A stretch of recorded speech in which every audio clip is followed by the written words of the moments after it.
नमस्कार, इस वक़्त मैं मौजूद हूँ राजधानी रांची के एनआईबीएम इंस्टीट्यूट में। बता दें कि एनआईबीएम इंस्टीट्यूट में कई सारी सरकारी परीक्षाओं के लिए बच्चों को तैयार किया जाता है और हाल ही में आईबीपीएस, एसएससी और रेलवे द्वारा वैकेंसी निकाली गई हैं। इसे लेकर हम और बातें करेंगे। हमारे साथ एनआईबीएम के डायरेक्टर एमके गुप्ता जी हैं। सर, क्या वैकेंसीज़ आई हैं?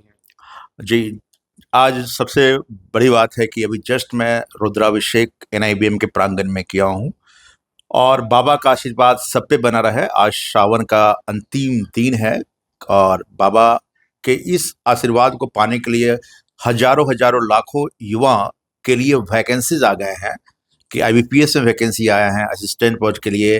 अब 10,227 वैकेंसी है, जैसा कि देखें कस्टमर सर्विस असिस्टेंट के लिए, ठीक है, आईबीपीएस के द्वारा है। ये उसके बाद बैंकिंग है सर? बैंकिंग में आईबीपीएस बैंकिंग के द्वारा है, ठीक है। और उसके साथ देख रहे हैं ईस्टर्न रेलवे में भी 3,115 वैकेंसीज की घोषणाएं कर दी जा चुकी है, जिसकी आवेदन 1 अगस्त से प्रारंभ होगी। उसके बाद ओरिएंटल बैंक इंडिपेंडेंट और ओरिएंटल बैंक के द्वारा भी आप देख रहे हैं कि 500 असिस्टेंट के लिए वैकेंसीज अनाउंस किए गए हैं जस्ट अभी। फिर बैंक ऑफ बड़ौदा के लिए मैं देख रहा हूं कि 300 पोस्ट है असिस्टेंट मैनेजर के लिए और डिप्टी मैनेजर्स के लिए बैंक ऑफ बड़ौदा में इंडिविजुअल दिया गया है। और जुलाई महीने में कि हजारों हजारों युवा आवेदन कर चुके होंगे। देखा गया था कि स्टाफ सिलेक्शन कमीशन में सीएचएसएल के लिए वैकेंसीज आए थे जुलाई में, जो कि अगस्त तक फिल करने थे। एसबीआई में 541 पोस्ट आए थे और पीओ मैनेजमेंट ट्रेनिंग के लिए 5,208 वैकेंसी आए थे। यानी कुल मिला के अभी देख रहे हैं कि लगभग 30-40 हजार वैकेंसी युवाओं के लिए जुलाई से लेकर अगस्त में वो दे दिए गए हैं। तो ये बहुत बड़ा तोहफा है भारत सरकार के द्वारा और नेशनलाइज्ड बैंक में ये दिया गया है। तो युवाओं को चाहिए कि अब जमकर सिस्टमेटिक प्लान की तैयारी करें और इसमें जल्दी सफलता पाएं और झारखंड का नाम रोशन करें। तो सिस्टमैटिक प्लानिंग की सर आप बात कर रहे हैं। एनआईबीएम द्वारा क्या ऐसा बच्चों को खास पढ़ाया जाता है या प्लानिंग दी जाती है? ये बताइए बिल्कुल सर। बिल्कुल। जैसा कि हमने बताया युवा कि एनआईबीएम लगभग 27 सालों से 1997 से हम लोग आपके बीच में युवाओं के लिए काम करते आ रहे हैं। झारखंड बनने के पहले से भी हम लोग बिहार में बच्चे, यहाँ पटना में हम लोग के इंस्टीट्यूट थे, झारखंड से बच्चे बिहार जाते थे पढ़ने। और इसी प्रकार जैसे ही वैकेंसी आया हमने बताया बच्चों कि आप सबसे पहले जाइए, लेटेस्ट वैकेंसी देखिए, आईबीएस के वेबसाइट पे जाइए, आईबीपीएस का जो भी लेटेस्ट वैकेंसी आया उसको आप देखें, एलिजिबिलिटी क्राइटेरिया देखें कि ग्रेजुएशन होने चाहिए थे। उसके बाद 20 ईयर आप हैं, 20 ईयर तो 30 ईयर्स के बीच में आप रेंज में आते हो तो उसको अप्लाई कीजिए। बैंक ऑफ बड़ौदा का भी लगभग एज लिमिट यही है। मैं बच्चों को ये कहना चाहता हूं कि आप पहले तो प्रीवियस एग्जाम के क्वेश्चंस को देखें, काहे कि ट्रेंडी क्वेश्चन जो है पिछले 2-3 साल में जो ट्रेंड क्वेश्चन पूछे जा रहे हैं वही क्वेश्चन आपके एग्जाम में डेफिनेटली सेम टू सेम पूछेंगे। 95% क्वेश्चन, 5% से 10% क्वेश्चन बदलते हैं, और भी बदलता कौन है? सिर्फ state bank of India starting में बदलता है, उसके बाद सब थोड़ा थोड़ा फॉलो करते हैं। तो आप पहले प्रीवियस एग्जाम के क्वेश्चन को देखें, ठीक है। उसके बाद बेसिक कंसेप्ट क्लियर करें। अगर आप बिल्कुल नए हैं तो उसके लिए बेसिक कंसेप्ट क्लियर करें। जितने भी सिलेबस होते हैं मैथ्स में, परसेंटेज है, प्रॉफिट एंड लॉस है, टाइम एंड डिस्टेंस है, टाइम एंड वर्क है, प्रोबेबिलिटी, परम्यूटेशन, कॉम्बिनेशन, मेंसुरेशन है, हाइट एंड डिस्टेंस, एससीएफ, ये सारे चैप्टर को देखें, इससे क्वेश्चन पूछा जाता है। फिर मेंस में हो जाते हैं, पीटी में आपका 100 क्वेश्चन होते हैं, जिसमें कि 35 क्वेश्चन मैथ्स के होते हैं, 35 क्वेश्चन रीजनिंग के होते हैं और 30 क्वेश्चन इंग्लिश के होते हैं। और सबसे अच्छी बात है कि आरआरबी ग्रामीण बैंक के वैकेंसी जब आने वाले हैं, आए हैं, तो उसमें देखेंगे सिर्फ मैथ्स और रीजनिंग पूछा जाता है। यानी कि किसी भी कॉम्पिटिटिव एग्जामिनेशन का बैकबोन है मैथ्स और रीजनिंग।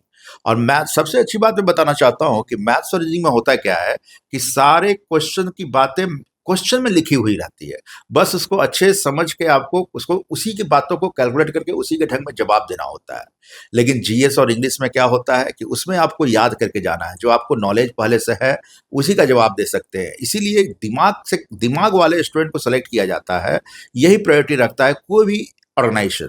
तो मैथ्स और रीजनिंग में दिमाग लगाने की बात होती है, रीजनिंग एप्टीट्यूड टेस्ट होते हैं, लॉजिकल एप्टीट्यूड टेस्ट होते हैं, इसलिए उसका नॉलेज काफ़ी किया जाता है। आप जेपीएससी यूपीएससी में देखेंगे कि सीसैट दिया हुआ है, सिविल सर्विस एप्टीट्यूड टेस्ट, तो उसमें भी math, reasoning, GS, current affairs, math और रीजनिंग का पर ज़्यादा ध्यान दिया गया है। तो मैथ्स और रीजनिंग पर आप कह रहे हैं कि ज़्यादा ध्यान। आप मैथ्स और रीजनिंग के यहाँ टीचर भी हैं, आप यहाँ पढ़ाते भी हैं, तो कई बार आपने ऐसा नोटिस किया होगा, जैसा होता है आमतौर पर, बच्चे कई बार ना डिमोटिवेट हो जाते हैं सर।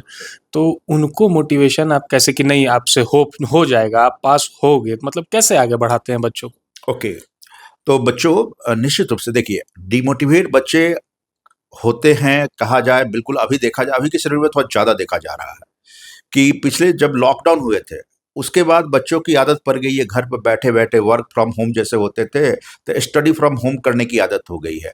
स्कूल, कॉलेज में तो वो जाते ही हैं, सभी लोग कॉलेज जाते थे, स्कूल जाते थे, लेकिन बहुत सारे स्टूडेंट ग्रेजुएशन करने के बाद अब वो घर में बैठ के सब्सक्रिप्शन लेके 500, ₹1000 में लेके वो पढ़ने की कोशिश करते हैं।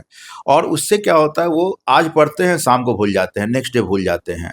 तो वो उससे मैन टू आप एक ग्रुप बनाइए, अगर आप सेल्फ स्टडी भी करना चाहते हो तो आप 5 10 6 बच्चों फ्रेंड्स का ग्रुप बनाइए और डेली उसमें पढ़िए और आपस में टेस्ट दीजिए। नहीं, लेकिन सबसे बेहतर होता है कि ऑफलाइन पढ़ना, जैसे स्कूल और कॉलेज में आप पढ़ते हैं तो ऑफलाइन क्लासेस कीजिए, वहाँ पर लाइब्रेरी है, रीडिंग रूम है, वहाँ ग्रुप बना के पढ़िए, फैकल्टी होते हैं, उनके डाउट को क्लियर करवाइए। डिप्रेस्ड होने की बिल्कुल आवश्यकता नहीं है। समय आपका, अगर मान लीजिए 1 आध साल आपका बीत गया है, नहीं तो रिजल्ट आ रहे हैं, पीटी में होते हैं, मेंस में नहीं होते हैं, उतने अच्छे स्कोर नहीं आ रहे हैं, तो रीस्टार्ट कीजिए, रीस्टार्ट कीजिए। अपना 1 साल रीस्टार्ट करके आप कीजिएगा तो आपको निश्चित रूप से सफलता मिलेगा। कभी से शुरुआत की जा सकती है। किसी भी कॉम्पिटिटिव एग्जामिनेशन में बच्चों 20 वर्ष से लेकर 30 वर्ष तक का एज लिमिट दिए जाते हैं। कोई गारंटी नहीं है कि सभी स्टूडेंट एक ही बार में सेलेक्ट हो जाते हैं, कोई 2 बार में सेलेक्ट हो जाते हैं, 3 बार में सेलेक्ट होते हैं, कोई सही दिशा नहीं मिल पाती है उनको अंडर गाइडेंस, तो वो टाइम ज़्यादा लग जाता है। तो आप एनआईबीएम 27 साल से काम करवाते आ रही है, तो एनआईबीएम में सभी फैकल्टी परमानेंट फैकल्टी है, कभी चेंज नहीं होते। जैसे अभी आपने बताया कि मैं मैथ्स और रीजनिंग खुद पढ़ाता हूँ, निश्चित रूप से मैं सुबह 7 बजे से लेकर शाम 6 बजे तक यहाँ पर हर एक बैच में क्लास लेता हूँ और मैथ्स में रीजनिंग 2 मेन चीज़ होता है, उसको मैं खुद फ़ोकस करता हूँ और सुबह से शाम तक यहाँ बैठा रहता हूँ, स्टूडेंट को जो भी डाउट होता है उसको क्लियर करता हूँ, तो उसको मोटिवेट करता हूँ। बहुत सारे स्टूडेंट के दिमाग में होता है कि मैथ्स मेरा कमज़ोर है, रीजनिंग शुरू से कमज़ोर है, रीजनिंग तो कभी कोई पढ़ता ही नहीं है, ना स्कूल में ना कॉलेज में, तो ज़ीरो लेवल से हम लोग पढ़ाते हैं बच्चों को। बच्चों को जिस भी कॉलेज को जितने भी मार्क्स लाए हों, सबको हम क्लास में जैसे बैच स्टार्ट होता है सबको ज़ीरो मान लेते हैं और वहीं से स्टार्ट करते हैं और बच्चों की भूख को बढ़ाते हैं।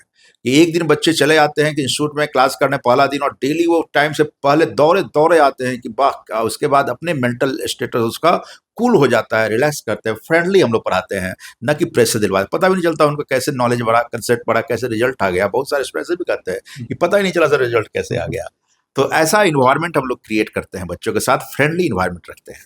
हाँ, तो अभी जो वैकेंसीज आए हैं उन बच्चों के लिए क्या एकदम कि कैसे, लास्ट मैसेज उनको आप क्या देना चाहते हैं कि एकदम तैयारी कैसे हो पाएगी? ओके बच्चों, ये वैकेंसी तो हर एक साल होते हैं। जैसे आपके हर एक साल क्लास 1 से क्लास 2 में बच्चे जाते हैं, नए बच्चे क्लास 1 में आते हैं, उसी प्रकार हर एक साल लाखों बच्चे ग्रेजुएशन के एग्जाम देते हैं।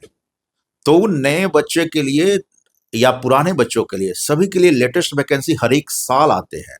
हर एक साल रिटायरमेंट होते हैं, हर एक साल नए ब्रांचेस खुलते हैं, तो हर एक साल नए ऑर्गेनाइजेशन डेवलप करते हैं, तो वैकेंसी चाहिए, मैन पावर चाहिए। तो बच्चों मैं कहना चाहता हूँ, अभी जैसे वैकेंसी आए हैं हज़ारों हर एक साल ऐसे आते हैं, इस साल भी आए हैं, अगले साल भी आएँगे। बस आपको बेसिक कंसेप्ट क्लियर करना चाहिए, क्या है कि एग्जामिनेशन में डायरेक्ट क्वेश्चन नहीं पूछा जाता है, बल्कि इनडायरेक्ट क्वेश्चन पूछा जाता है, तो उनके भावनाओं को समझना, उनके क्वेश्चन के भाव को समझना है और आप उस भाव को समझ के जल्दी बनाएँ। क्या है कि 2 फैक्टर होते हैं, टाइम मैनेज करना, 100 क्वेश्चन है और 60 मिनट है। मैथ के 35 क्वेश्चन के केवल 20 मिनट दिया जाता है। इसलिए बेसिक कंसेप्ट पर कमांड करें, ज़्यादा से ज़्यादा प्रीवियस एग्जाम के प्रैक्टिस करें और सेकंड्स में क्वेश्चन को कैसे बनाएं, उस पर फोकस करने की आवश्यकता है, मैथ्स और रीजनिंग में खास करके। और हर एक चीज़ में 4 ही 5 सेक्शन होते हैं। मैथ में 4 सेक्शन को पकड़िए और 5-5 क्वेश्चन चारों में पूछे जाते हैं, तो 35 में अगर 20 क्वेश्चन भी आप बना लेते हैं तो आप क्वालिफाई कर जाते हैं। उसी प्रकार रीजनिंग में भी, रीजनिंग में आप देखिएगा स्टेटमेंट कंक्लूजन सिंबॉलिक होते हैं, फिर alphabet, coding, decoding, blood relation, sitting arrangement, ranking, puzzle, इन क्वेश्चन पर पकड़ बनाइए। जो जो छोटे-छोटे क्वेश्चन को जल्दी बनाइए आप एग्जामिनेशन में, ईगो पर नहीं लेना है कि जो नया क्वेश्चन है उसको नहीं देखना है, पहले बड़े क्वेश्चन है उसको नहीं देखना है। जो छोटे-छोटे क्वेश्चन हम ज़्यादा अटेम्प्ट कर सकते हैं उस कम समय में, उसको ज़्यादा बनाना है बच्चों। और इंग्लिश में भी 3 सेक्शन होते हैं, एक क्लोज टेस्ट होता है, कम्प्रीहेंशन होता है, यही दोनों बना लीजिएगा तो आपका सिलेक्शन हो जाएगा। तो बच्चे 100 क्वेश्चन में अगर 60 टू 70 भी आप बना लेते हो तो आप टॉपर के लिस्ट में रहते हैं बच्चों। इसलिए पूरा क्वेश्चन पर फोकस करने या में नहीं करना है, जो जानते हो उसको जल्दी-जल्दी बना के निकलने हैं, सही भी बनाने हैं और जल्दी बनाने हैं। क्योंकि नेगेटिव मार्किंग भी होती है, अंदाज़ी मारोगे, गलत मारोगे तो जो आप बनाए रहोगे उसमें माइनस हो जाएगा मार्क्स आपके। राइट ना। तो एक स्ट्रेटजी बनाने की आवश्यकता है और एक्सपर्ट टीम के अंडर गाइडेंस में आपको रहने की ऑलवेज आवश्यकता है। और जल्दीबाजी और शॉर्टकट नहीं करें, कभी भी सफलता बाई चांस नहीं मिलती है। लक, लेबर और लक, लेबर या लेबर सबसे 80% लेबर आपका काम करेगा, 10% काम करेगा आपका लक और 10% काम करेगा चांस। इसलिए सिलेक्शन बाई चांस कभी नहीं मिलता है, लेबर करने पड़ते हैं और मेहनत करके हजारों युवाओं यहाँ से सरकारी नौकरी प्राप्त कर रहे हैं, सही दिशा निर्देश को ध्यान में रखते हुए। सरकारी परीक्षा की तैयारी का सबसे भरोसेमंद नाम NIBM। अच्छा कोचिंग ढूंढ रहे थे तो फिर गूगल में ही बताया कि यहाँ का रेटिंग भी बहुत अच्छा था। पुरुलिया से आए हैं यहाँ पर कोचिंग करने के लिए। NIBM के बारे में मेरे एक भैया हैं जो पिछले साल ही बैंकिंग यहीं से प्रिपरेशन किए और इस बार IBPS PO में सिलेक्शन लिए। मेरा अभी फाइनल सिलेक्शन हुआ है RRB PO में, उत्तर बिहार ग्रामीण बैंक में। मेरा फाइनल सिलेक्शन RRB PO में हुआ है। NIBM, thefollowup.in. Like, share and subscribe. www.thefollowup.in